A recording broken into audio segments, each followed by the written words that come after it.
और चलिए अब खबरों में आगे बढ़ते हैं। अब आपको माफिया अतीक अहमद के खिलाफ सबसे बड़ी गवाही सुनाते हैं। ये गवाही दी है अतीक के रिश्तेदार मोहम्मद ज़ीशान ने।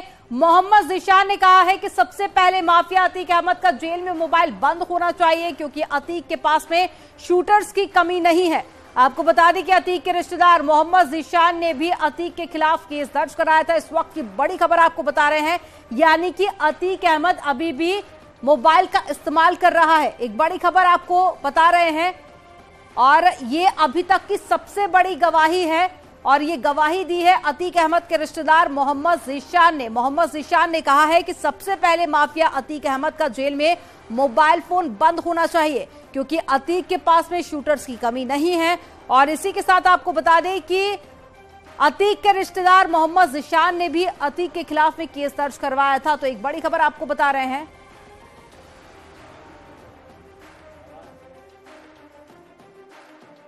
नहीं, हम लोग को सर ये पता था कि ये जेल में रह के बड़ी बड़ी घटना ये पहले भी करा चुका है, और इस बात का हमेशा डर बना रहता था। और ये घटना देखने के बाद कि हमारे माननीय योगी जी की सरकार में इतनी बड़ा घटना जब अब करा सकता है, और हम तो हमें मारने के लिए तो उससे 2 मिनट का काम है, क्योंकि वो उसका जब तक जेल में मोबाइल चल रहा है, उसको जब तक जेल में फैसिलिटी है, वो इस तरह कई हत्या जेल से करा चुका है। उसका इतिहास आप उठा के देख सकते हैं।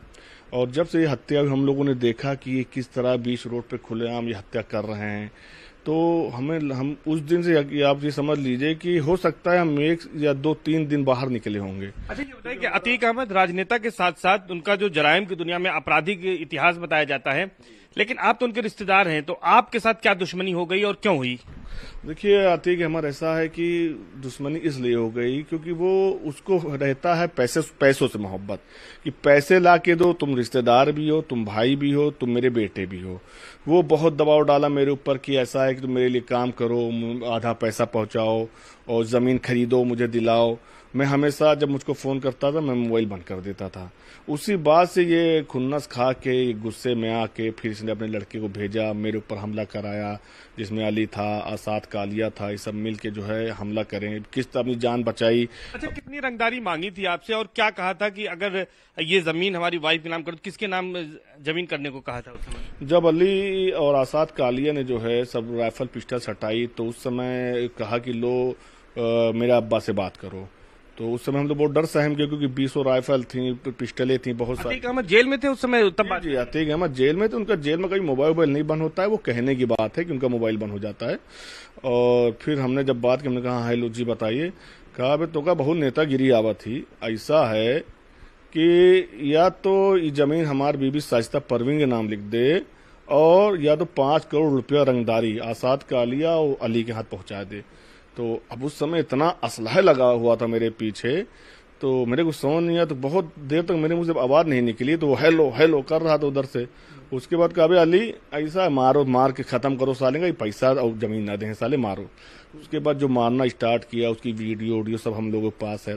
अतीक अहमद के खिलाफ आपने कितनी FIR दर्ज कराई है, और उमेश पाल शूटआउट के बाद किस तरह का आपको डर लग रहा है? क्योंकि जिस तरह से शूटर्स ने फिल्मी स्टाइल में, फिल्मी अंदाज में शूटआउट को अंजाम दिया है, तो कितना डर लग रहा है इससे?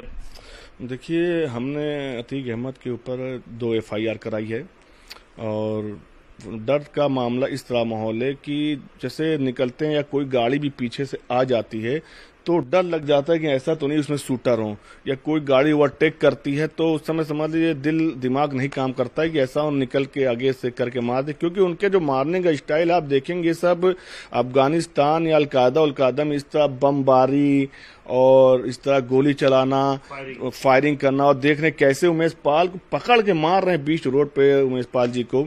मतलब इस तरह की घटना हमने तो अपनी लाइफ में नहीं देखी है। लोग बताते हैं कि इसी तरह घटना राजू पाल की हुई थी।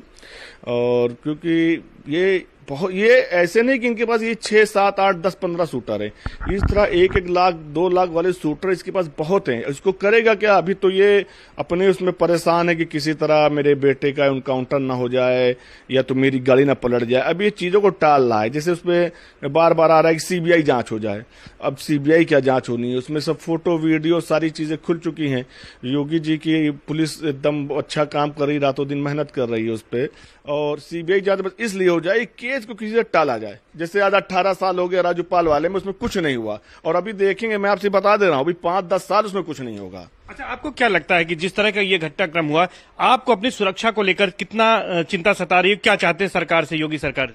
योगी सरकार से हम बस सिर्फ इतना चाहते हैं कि हमारे मुख्यमंत्री जो इनको मिट्टी में मिलाने की बात करें, इनको मिट्टी में उन्होंने मिला दिया है, पर इनकी जब तक जड़ें न काट दी जाएंगी, हमें नहीं लगता है कि यहाँ पे खून खराबा रुकेगा। और हमें एक गनर दिया गया है जिस पे प्रशासन का बहुत बहुत शुक्रगुजार हूँ, लेकिन हमें गनर 2 और दिए जाए, क्योंकि सब जानते हैं, क्योंकि वो उमेश पाल जी से हत्या कराने के लिए पहले मेरे हुए लगे होते, ये पूरा हर कोई जानता है।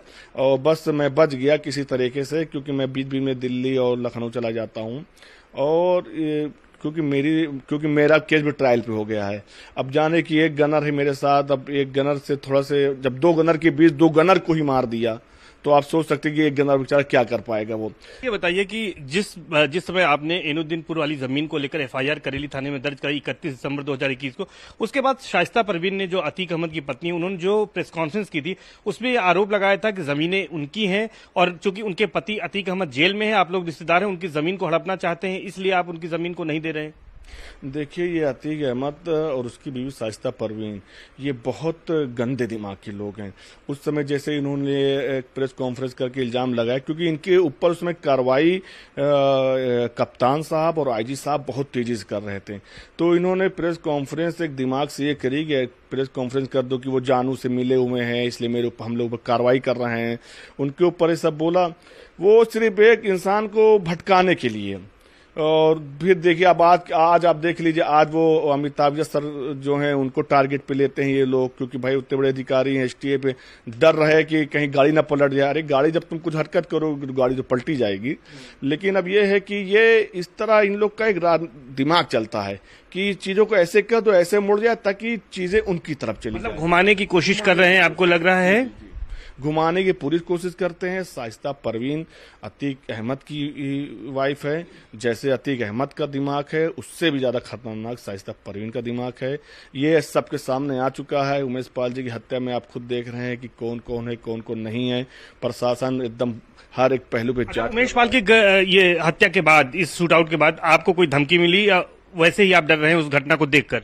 नहीं, मैं उस दिन आ रहा था, क्या नाम है, जब यहाँ से अंदर से, तो एक आसाद कालिया का एक परिवार के लोग हैं, वो साले वो देख के मुझको ऐसे से करते हैं कि अगला नंबर तुम्हारा है। डर बना रहता है, क्योंकि ये असल में जो आसाद कालिया है, आप इसके बारे में खुद पता कर सकते हैं, प्रशासन की बात पता है। इस समय जो भी पैसे का मैनेजमेंट है, या तो आज मैंने दैनिक जागरण पे मैंने आज एक अखबार में पढ़ा कि उसमें लिखा हुआ था कि ये आसाद कालिया ने जो है वो असलहे इन लोग को उपलब्ध कराएं, पैसों इन लोग तक पहुंचाने की पूरी जिम्मेदारी उसकी थी। तो वो कहने का मतलब कि आसाद कालिया जो है वो पकड़ जाएगा तो बहुत सारे पहलू खुलेंगे। अच्छा, उसी के ना पकड़ जाने से मेरे केस में भी डिले हो रहा है। अच्छा, आपको क्या लगता है कि ये नेटवर्क जो इतना है, नेक्सस है जो है अतीक अहमद का, ये कैसे टूटेगा और कैसे लोगों के मन से अतीक अहमद का खौफ कम होगा? नहीं, योगी जी की सरकार में इसका नेटवर्क बहुत कम हो गया है। इसने वारदात तो बड़ी करा दी है, इसके पास शूटर थे, वारदात बड़ी करा दी, लेकिन जिस हिसाब से कार्रवाइयां चल रही हैं, हमें नहीं लगता कि अब कोई इसके पास भटकेगा भी। लेकिन एक समय तक की बात है, अगर ये वक्त चला गया, इसने वक्त को खींच लिया, इधर उधर बातों को घुमाना, लोगों को घुमाना, प्रशासन घुमाना, तो ये जान के चलिए कि फिर चीजें फिर वही पटरी पे आ जाएंगी। सरकार पलटेगी। इस सरकार में तो इनको पताल से निकाला जाएगा, क्योंकि वो हमारे माननीय मुख्यमंत्री योगी जी जिस तरीके से उन्होंने मट्टी मिलाने की बात करी है, वो मट्टी में मिला रहे हैं, मट्टी में मिल भी चुका है। अब ये है कि भाग रहे हैं, जब तक भागते रहेंगे। लेकिन पुलिस प्रशासन सो नहीं रहा है, जो मुझे जानकारी मिलती है, दिन रात वो मेहनत कर रहे हैं और उनको कामयाबी मिलेगी, हम लोगों की दुआ है। क्योंकि पूरा इलाहाबाद अतीक अहमद से बहुत परेशान हो गया था। आप सजा दिलाएंगे, मतलब आप उमेश पाल की तरह लड़ेंगे और गवाही देंगे और उनको सजा दिलाएंगे? उमेश पाल जी ने 18 साल बहुत बहादुरी से लड़ाई लड़ा है, वो इतिहास है। कोई भी अतीक अहमद के खिलाफ 1 साल नहीं खड़ा हुआ। जैसे ही अतीक अहमद का फोन चला जाता या 2 लोगों को भेज देता तो अरे भाई का फोन आ गया, मैं खत्म करो बात को। लेकिन उमेश जी को बहुत दबाव डाला गया, वो कभी झुका नहीं और मैं भी नहीं झुकने वाला हूँ। मैं ना उसके खिलाफ बोलने से डरता हूँ। वो एक गुंडा है और उसके पास एक गुंडों की फौज है और इस समय अगर ये हमारी सरकार, हमारे योगी जी, हमारे मुख्यमंत्री ना होते तो मैं भी ना खड़ा हो पाता। मुझे बहुत उनसे एनर्जी मिली है, बहुत उनसे ताकत मिली है, क्योंकि मेरी सुनवाई में जाता हूं तो प्रशासन मेरी सुनता जरूर है। और पहले जैसे आपको बता दे, कहते हैं कि अब FIR बहुत होती है, बहुत क्राइम हो रहा है, तो क्राइम नहीं हो रहा है। पहले क्राइम होता तो FIR करने की किसी के अंदर हिम्मत नहीं रहती थी। अब इंसान को एक धक्का भी दे दो, तुरंत FIR करता है। तो अब रिकॉर्ड बढ़ गया है, तो इस वजह से अब FIR में रिकॉर्ड बढ़ गया। ये जो विपक्षी पार्टियां, मुझे तो उसमें कुछ वो नहीं है, विपक्षी पार्टियां कहती है कि अब FIR बहुत हो रही है, बहुत क्राइम हो रहा है। अब लोगों के अंदर जज्बात आ गया है, एक थोड़ा से भी उनको चोट पहुंचाओ तुरंत FIR करेंगे। योगी जी ने उनको कहा, जो पूरा किया, जाते हैं, उनकी सुनाई होती है, प्रशासन कार्रवाई करता है। तो इस वजह से देखिए, अतीक अहमद आपको बता दे, अगर कोई और सरकार आ गई, आप उनका रिकॉर्ड उठा के देख लीजिए। 2002 में भी जब भाजपा और बसपा मिला गवर्नमेंट, वो जेल में था। मर्डर कई उसने जेल से कराया उस समय, कई बड़ी हत्या कराई थी उस समय जेल से उसने। फिर उसके बाद गवर्नमेंट बदल गई, फिर बाहर आ गया, फिर हत्या कराई, फिर गवर्नमेंट बदल गई, फिर अंदर चले गया, फिर गवर्नमेंट दूसरी आ गई, फिर ये बाहर आ गया। तो आप तो समझ में किस गवर्नमेंट की बात कर रहा हूं। अब ये समझ लीजिए कि जो गवर्नमेंट है, ये कहीं ना कहीं इसको संरक्षण मिलता है, इसकी हर चीज में ढिलाई हो जाती है, इसलिए बाहर आ जाता है। ऐसे लोगों को बाहर रहने के मतलब, आप इलाहाबाद घूम रहे होंगे, कितनी उसकी दहशत, उसके खिलाफ कोई बोलने को नहीं खड़ा होता। मतलब आप लड़ेंगे और इसको अंजाम तक पहुंचाएंगे, कहना है? मैं लड़ूंगा, अंजाम तक पहुंचाऊंगा। मेरा केस ट्रायल पे हो गया है, मेरी सुरक्षा बढ़ाने का प्रशासन ने आश्वासन दिया हुआ है, और मैं इसके खिलाफ पूरी गवाही दूंगा, और मैं इसके अंजाम तक पहुंचाऊंगा, इनको सजा दिलाऊंगा, इनको और इनके जो भी इनके गुर्गे हैं सबको। और मैं ये कह रहा हूं कि आसाद कालिया की गिरफ्तारी अगर हो जाए तो हमारे केस में थोड़ा जल्दी आ जाए, उसकी वजह से कहीं ना कहीं मेरा केस जो है थोड़ा डिले हो जा रहा है, क्योंकि चार्जशीट लगने में थोड़ा दिक्कत हो जा रही है कहीं ना कहीं। लेकिन प्रशासन लगा हुआ है, प्रशासन में तो कोई कसर नहीं छोड़ रहा है। और बस यही है कि आसाद कालिया का पकड़ जाना, ये समझ लीजिए उसका जो कहते हैं जड़ को जब पानी मिल रहा है तभी वो जड़ हरी पत्तियां निकल रही हैं। तो यही 20 करोड़ रुपए उसने दिया है, ये पूरा शहर जानता है। और अभी भी वो कहीं ना कहीं वकील, जो भी जहां भी किसी को देना होता है पैसा, तो उसी के माध्यम से पहुंच रहा है। इसलिए कि प्रशासन और इस उमेश पाल जी की हत्या में भी उसका पूरा रोल है, ये पूरे में हर कोई जानता है। क्योंकि जब अतीक अहमद के घर में मीटिंग हो रही थी तो आसाद का आना जाना गुलाम और गुड्डू मुस्लिम के साथ लगा हुआ था, सब ने अपनी आंख से देखा है। और प्रशासन को बात पता है, प्रशासन इस पर कार्रवाई करेगा जरूर, हमें पूरा भरोसा इस बात का। हमारी सुरक्षा करी जाए ताकि मैं गवाही जम के दे सकूं।